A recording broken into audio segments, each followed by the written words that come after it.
Culvert ভেঙে অবরুদ্ধ জাতীয় সড়ক দীর্ঘ 20 ঘন্টা অবরুদ্ধ থাকায় পর্যটকদের হয়রানি। যুদ্ধকালীন তৎপরতায় চলছে এই মুহূর্তে সেই কালভার্ট সংস্কারের কাজ। নন্দকুমার জাতীয় সড়কের ঘটনা গতকালই এই ছবি সামনে এসেছিল, যেখানে সমস্যায় পড়তে হয় সাধারণ মানুষ থেকে শুরু করে যাত্রীদের। কালভার্ট ভেঙে যাওয়া এই সমস্যা, কালভার্ট ভেঙে অবরুদ্ধ হয়ে যায় জাতীয় সড়ক, তবে দ্রুততার সঙ্গে তা সংস্কারের কাজ চলছে। নন্দকুমার জাতীয় সড়কের ঘটনা, দীর্ঘ 20 ঘন্টা অবরুদ্ধ থাকায় পর্যটকদের হয়রানির শিকার হতে হয়। অন্যদিকে ঘুর রাস্তা দিয়ে যান চলাচল করছে, তবে এই মুহূর্তে দ্রুততার সঙ্গে সেই কালভার্ট নির্মাণের কাজ চলছে। বিনোদ মণ্ডল সরাসরি আমাদের সঙ্গে রয়েছেন। বিনোদ, এই মুহূর্তে কালভার্ট যে নির্মাণের কাজ তা কতটা এগিয়েছে?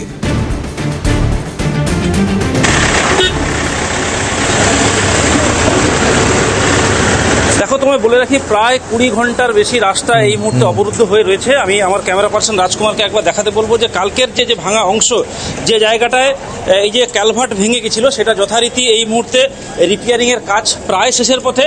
যে সামান্যটুকু বাকি রয়েছে সেটা 1 থেকে 1.5 ঘন্টার মধ্যে শেষ হয়ে যাবে বলে এমনটা যারা বিভাগীয় আধিকারিক রয়েছে তাদের কাছ থেকে আমরা জানতে পারছি। এবং অপরদিকে তোমায় বলে রাখি যে এই যেভাবে ব্রিজটা তৈরি করা হয়েছে বা ক্যালভার্টটা তৈরি করা হয়েছে, যাতে কোনো প্রকার তাড়াতাড়ি যাতে ক্ষতিগ্রস্ত না হয়, সে কারণে একটি স্পিড ব্রেকার তৈরি করা হচ্ছে। যে সেই স্পিড ব্রেকার, এই স্পিড ব্রেকার থেকে যে গাড়িগুলি আসবে এবং সেই গাড়িগুলি আসার পর যে সামনের দিকে যে ক্যালভার্টটি রয়েছে, আমার ক্যামেরা পার্সনকে একবার দেখাতে বলবো, ক্যালভার্টটি রয়েছে, সেই ধাক্কা বেশি না লাগে তার জন্যই কিন্তু এই বন্দোবস্ত হয়েছে। এবং এখানে তুমি দেখতে পাচ্ছ প্রত্যেকেই কিন্তু ব্যস্ত রয়েছে যে যত তাড়াতাড়ি সম্ভব এই জাতীয় সড়ককে যত ছেড়ে দেওয়া যায় তার জন্য কিন্তু সমস্ত রকম প্রশাসনের পুলিশ কর্তা থেকে অর্থাৎ বলা যেতে পারে যে জাতীয় সড়কে যারা আধিকারিক রয়েছে তারা কিন্তু যথেষ্ট রকম তারা চেষ্টা করছেন। এবং এমতো অবস্থায় যে কাজগুলি রয়েছে তুমি দেখতে পাচ্ছ যে দীর্ঘক্ষণ কিন্তু গতকাল থেকে বহু গাড়ি কিন্তু দাঁড়িয়ে রয়েছে। এখানে কিভাবে কাজ হচ্ছে বা কত সময়ের মধ্যে ছাড়া হবে, এখানকার মারিসদা থানার ওসি রয়েছেন, তার সঙ্গে একটু মূলত কথা বলার চেষ্টা করবো।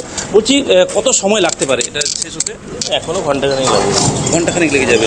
বলছি, এই যে স্পিড ব্রেকারটা করা হচ্ছে যাতে দ্রুত গতিতে যে গাড়িগুলো আসবে যাতে এই ক্যালভার্টে যাতে ধাক্কা না লাগে, তা সেই জন্যই কি বন্দোবস্ত করা হচ্ছে? হ্যাঁ, যাতে স্পিডটা কমে যায়, কমে গিয়ে এর উপর প্রেশারটা কম করে প্রথম কয়েকদিন দেখে তারপর আবার পার্মানেন্ট, এরকম ইঞ্জিনিয়াররা বলছে। এনেছে যে জাতীয় সড়কের যেসব রাস্তার যারা আধিকারিক রয়েছেন তারা কিন্তু বলছেন যে এই যে জায়গাটি রয়েছে এটা কোনোভাবে যাতে ক্ষতিগ্রস্ত না হয়, সবটাই কিন্তু তারা দাঁড়িয়ে থেকে তদারকি করবেন। এবং আজ থেকে, অর্থাৎ বলা যেতে পারে 24 ঘন্টা এখানে তারা তদারকি রাখবেন যাতে কোনো প্রকার কোনো সমস্যা না ঘটে। সৌম্যজিৎ, ধন্যবাদ বিনোদ। এই মুহূর্তে যে ছবি আপনারা দেখতে পেলেন যে প্রায় কিন্তু নির্মাণের কাজ বা সংস্কারের কাজ তা শেষ হয়ে এসেছে, তবে যত দ্রুততার সঙ্গে পুরোপুরি কাজ শেষ করা যায় সেই চেষ্টা চলছে। কালভার্ট ভেঙে অবরুদ্ধ হয়ে পড়েছিল জাতীয় সড়ক, দীর্ঘ 20 ঘন্টা অবরুদ্ধ থাকায় পর্যটকদের হয়রানির শিকার হতে হয়, তবে যুদ্ধকালীন তৎপরতায় সংস্কারের কাজ চলছে, দ্রুততার সঙ্গে সেই কাজ শেষ করার চেষ্টা চলছে। পরবর্তীতে এখান থেকে আবার যান চলাচল স্বাভাবিক হবে বলে জানা যাচ্ছে, কিন্তু এই মুহূর্তে ঘুরপথে যান চলাচল করছে। নন্দকুমার জাতীয় সড়কে এই ঘটনা ঘটেছিল গতকাল। এই ছবি সামনে আসে যেখানে এই কালভার্ট ভেঙে যাওয়ায় পর্যটক থেকে শুরু করে সাধারণ মানুষ তারা সমস্যায় পড়েন এবং ঘুরপথ দিয়ে যান চলাচল করানো হচ্ছিল।